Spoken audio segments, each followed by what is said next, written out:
कमलेश रोए जा रही थी।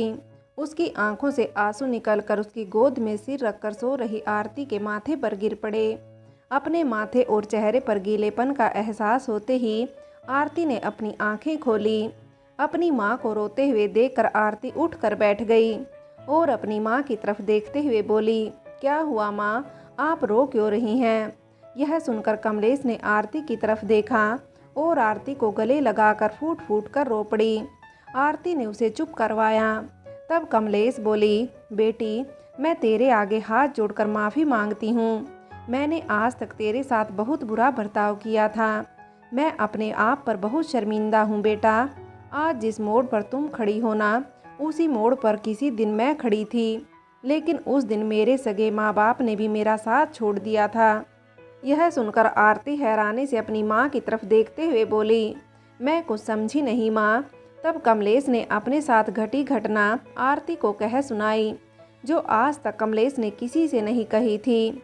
कमलेश के बारे में जानकर आरती की आंखों में आंसू आ गए और वह कमलेश से बोली, सच माँ आप बहुत हिम्मत वाली हो जो इतना कुछ सहन किया। माँ आपने आज तक मेरे साथ कैसा व्यवहार किया, इससे मुझे कोई शिकायत नहीं है। हर माँ अपने बच्चे की हर गलती पर अपने बच्चों को डांटते ही हैं। माँ जितना उन्हें डांटती है उतना ही प्यार करती है। माँ कहीं ना कहीं मैं भी आपको गलत समझती थी, लेकिन माँ आज आपने सबके खिलाफ जाकर मेरा साथ दिया है। अगर मेरी सगी माँ भी होती ना तो शायद वह भी आपकी बराबरी नहीं कर पाती। आरती कहने लगी, माँ आपने अपनी ज़िंदगी में बहुत दर्द देखे हैं, इसमें आपकी कोई गलती नहीं है कि आपने मेरे साथ कैसा व्यवहार किया है। जब अपने ही अपनों को इतना दर्द दे तो हर किसी से विश्वास उठ जाता है। किसी पर विश्वास करना और प्यार जताना मुश्किल हो जाता है। हर इंसान से नफरत हो जाती है। तब कमलेश अपनी बेटी से बोली, बेटी चाहे उस दिन मेरी माँ और बाबा ने मेरे साथ गलत किया, मेरा साथ नहीं दिया, मुझे घुट घुट के जीने पर मजबूर कर दिया, लेकिन मैं चाहे तेरी सौतेली माँ हूँ, लेकिन तुझे इस तरह नहीं जीने दूंगी। तुझे घुट घुट कर नहीं जीने दूंगी। मैं तुम्हें इंसाफ दिलाकर रहूंगी। बेटी यह तेरी माँ का वादा है। यह सुनकर आरती ने अपने आंसू पूछे और अपनी माँ का हाथ अपने हाथ में लेकर बोली, माँ वह होती है जिसके दिल में अपने बच्चों के लिए ममता हो, वह सगी हो या सौतेली। सौतेली माँ का नाम तो इस दुनिया में बदनाम है, जबकि हर सौतेली माँ बुरी नहीं होती। इसका आप एक जीता जागता उदाहरण हो माँ। मैंने कुछ औरतें ऐसी देखी हैं जो अपनी सगी बेटा बेटी से भी सौतेले जैसा व्यवहार करती हैं, और कुछ सौतेली माँ ऐसी देखी हैं जो अपने सौतेले बेटी बेटी से सगे बेटी बेटी से भी बढ़कर प्यार करती हैं। मुझे गर्व है माँ कि मैं आपकी बेटी हूँ। यह सुनकर कमलेश की आंखों में आंसू आ गए। तब आरती अपनी माँ के गले लग गई। दोनों वहीं मंदिर के कोने में बैठकर बातें करती रही। धीरे धीरे सुबह हो गई। जब सुबह जल्दी ही मंदिर का पंडित आया तो वहां आरती और कमलेश को देखकर हैरानी से उनकी तरफ देखते हुए बोला, बेटी तुम कौन हो और इतनी सुबह यहाँ कैसे? यह सुनकर कमलेश हाथ जोड़कर बोली, बाबा हम किस्मत की मारी हैं, हमारा इस दुनिया में शायद अब कोई नहीं है। यह सुनकर मंदिर का पंडित उनके पास आया और बोला, बेटी मुझे लगता है कि तुम बहुत ज़्यादा दुखी हो, बताओ क्या परेशानी है? यह सुनकर कमलेश ने कोई जवाब नहीं दिया। तब पंडित ने उसे वहीं बैठने के लिए कहा। दोनों नीचे मंदिर के प्रांगण में बैठ गई और पुजारी भी उनके ही पास थोड़ी दूरी पर बैठ गया और बोला, बेटी तुम मुझ पर विश्वास करो और कहो क्या परेशानी है। कहने से इंसान का आधा दुख हल्का हो जाता है।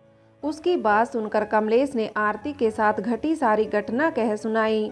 यह सुनकर मंदिर का पंडित काफ़ी दुखी हुआ और बोला, तुम चिंता मत करो बेटी, मैं तुम्हारा साथ दूंगा। भगवान के घर देर है अंधेर नहीं। यहाँ के डीएसपी मेरे बहुत अच्छे जानकार हैं। मैंने ही उनकी बेटी की शादी करवाई थी। मैं तुम्हें वहाँ लेकर चलूँगा। वे बहुत अच्छे इंसान हैं, हमेशा गरीबों की मदद के लिए आगे रहते हैं। वे तुम्हें इंसाफ दिलाने में मदद करेंगे। यह सुनकर कमलेश हाथ जोड़ते हुए बोली, आपकी बड़ी मेहरबानी होगी बाबा, आप हमें ले चलिए, हम आपका एहसान ज़िंदगी भर नहीं भूलेंगे। यह सुनकर पंडित बोला, इसमें एहसान की क्या बात है बेटी, यह तो हमारा फर्ज है, इंसान ही इंसान के काम आता है। यह कहकर पंडित उठ खड़ा हुआ और बोला, चलो बेटी। तब कमलेश बोली, लेकिन कहाँ? तब पंडित बोला, तुम रात भर सोई नहीं हो, ना ही तुमने कुछ खाया पिया है। अब मेरे साथ मेरे घर चलो। यहाँ मंदिर के पिछवाड़े में मैं मेरी पत्नी के साथ रहता हूँ। मेरे 2 बेटे और 1 बेटी है जिनकी शादी हो चुकी है और सभी अपने अपने परिवार के साथ बाहर रहते हैं। उनकी बात सुनकर कमलेश बोली, लेकिन बाबा। लेकिन पंडित ने उनकी बात बीच में काटते हुए कहा, नहीं बेटा, मना मत करो, चलो मेरे साथ। और यह कहकर वह कमलेश और आरती को पिछवाड़े में बने अपने घर पर ले गया। पंडित जी कमलेश और आरती को आग्रह कर मंदिर के पिछवाड़े में बने अपने घर पर ले गए। वहां जाकर पंडित जी उन्हें बाहर छोड़कर अंदर गए। कुछ देर बाद पंडित जी के साथ उनकी पत्नी बाहर आई। पंडित जी ने कमलेश और आरती की तरफ देखते हुए कहा, बेटी, यह मेरी धर्म पत्नी जानकी है। जानकी ने भी कमलेश और आरती को देखकर कहा, आओ बेटी, अंदर आओ।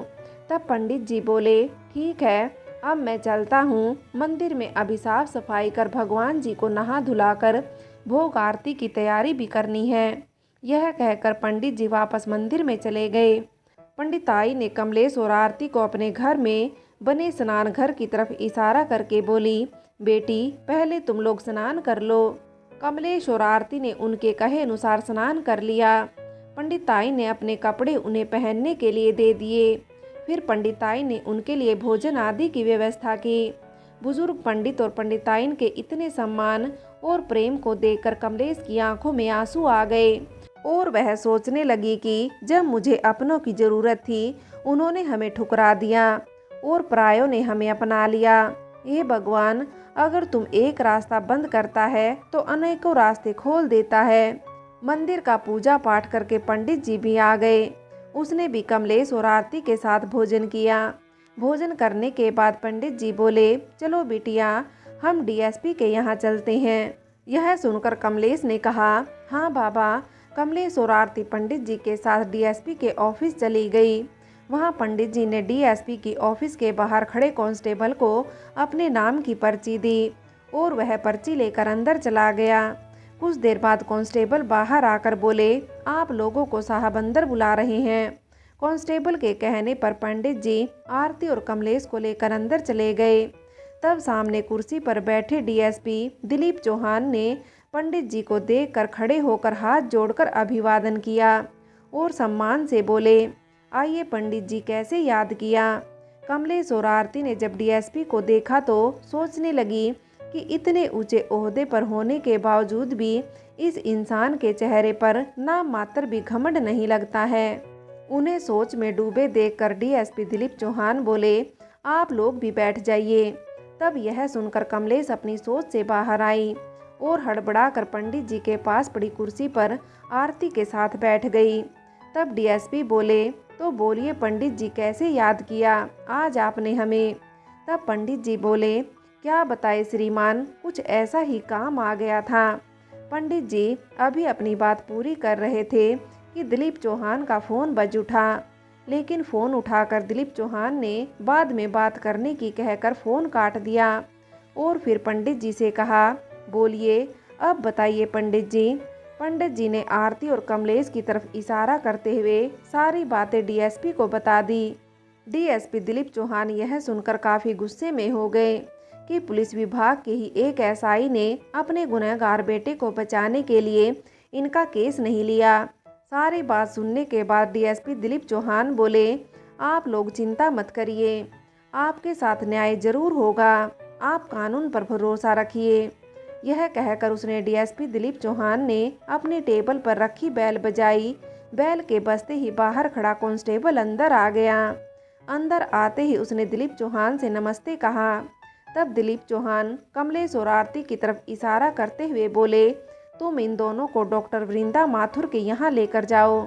कुछ मेडिकल रिपोर्ट चाहिए, इसलिए इनका मेडिकल चेकअप करवाना जरूरी है। डीएसपी दिलीप चौहान के कहने पर कमलेश और आरती उसके साथ डॉक्टर वृंदा माथुर के यहाँ चली गई। डीएसपी दिलीप चौहान ने फ़ोन करके वृंदा माथुर को सारी बातें अच्छे से समझा दी। वहां पहुंचकर डॉक्टर वृंदा माथुर ने आरती का मेडिकल चेकअप किया। आरती के शरीर पर खरोंच और चोटों के निशान को देखकर डॉक्टर वृंदा माथुर की भी आंखों में आंसू आ गए और गुस्से से भराए गले से आरती की तरफ देखते हुए बोली, आरती, तुम सच में बहुत हिम्मत वाली हो, जो इतना कुछ तुमने सहन कर लिया। अगर मेरा बस चले ना तो मैं उन गुनाहगारों को फांसी की सज़ा दिलवाकर ही दम लूं। मेडिकल चेकअप के बाद आरती और कमलेश वापस कांस्टेबल के साथ डीएसपी के ऑफिस आ गई, जहां पंडित जी उनका इंतजार कर रहे थे। तब डीएसपी दिलीप चौहान पंडित जी और आरती और कमलेश से बोले, आप लोग अब निश्चिंत होकर घर जाइए, कल सुबह वापस आना, जब तक कि मेडिकल रिपोर्ट भी आ जाएगी, और अब मुझे कुछ ज़रूरी काम से बाहर जाना है। यह कहकर डीएसपी श्री दिलीप चौहान उठ खड़े हुए। तब पंडित जी आरती और कमलेश के साथ वापस अपने घर आ गए। शाम को खाना खाने के बाद पंडित और पंडिताइन दोनों गहरी नींद में सो चुके थे, लेकिन कमलेश और आरती की आंखों में नींद नहीं थी। उन्हें बेसब्री से मेडिकल रिपोर्ट की जांच के आने का इंतजार था। उन्हें प्रतीक्षा थी तो उस फैसले की जब उनके गुनाहगारों को सजा मिलेगी। यह सब सोचते सोचते दोनों की आंख लग गई। सुबह जब उनकी आंख खुली तो पंडित जी स्नान आदि से निर्वित होकर मंदिर में पूजा पाठ के लिए जा चुके थे। पंडिताइन भी स्नान आदि से निर्वित होकर घर के कामों में लगी हुई थी। आरती और कमलेश की नींद खुलने पर पंडिताइन बड़े प्यार से बोली, नींद खुल गई बेटी, नींद तो अच्छे से आई थी ना। तब कमलेश ने सिर हिलाकर हामी भरी। पंडिताइन ने आरती और कमलेश को चाय देने के बाद कहा, तुम दोनों जल्दी से नहा धोकर तैयार हो जाओ, मैं जब तक खाना तैयार कर दूंगी। पंडित जी भी आते ही होंगे, तुम्हें डीएसपी के ऑफिस भी तो जाना है। फ्रेंड्स, आगे की कहानी के लिए कहानी का अगला भाग देखें।